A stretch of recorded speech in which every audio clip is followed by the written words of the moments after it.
নমস্কার বন্ধুরা, সবাই কেমন আছেন? আমি আবারও চলে এলাম একটা নতুন ভিডিও নিয়ে। আজকের ঠিক দুপুরবেলায় ছোট্ট করে দাদাদের সাথে আম মাখা খাওয়া হলো। আমটা খেতে বেশ লেগেছিল। আমটি ছিল কাঁচামিঠে আম।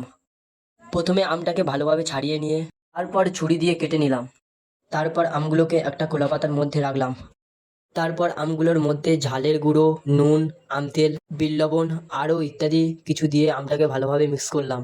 সবাই তো বড় বড় ব্লগারদের সাপোর্ট করে থাকেন, একটু ছোট ছোট ব্লগারদেরও সাপোর্ট করুন। আর কিছু বলবো না, দেখতে থাকো কেমনভাবে কিভাবে আম মাখাটা খেলাম আমরা।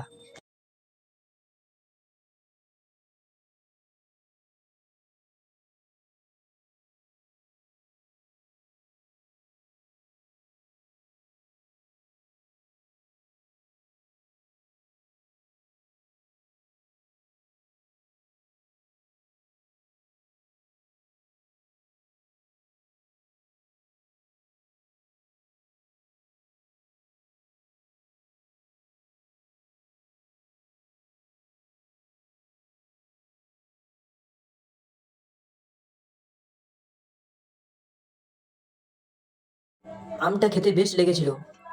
আমটার মধ্যে বিভিন্ন জিনিসপত্র দেওয়ার পর আমটা আরও বেশি সুন্দর লেগেছিল। দাদাও একটা আম খেয়ে নিল। আজকেকার ব্লগটা এখানেই শেষ করলাম। ভিডিওটা ভালো লেগে থাকলে সাবস্ক্রাইব করতে ভুলবেন না।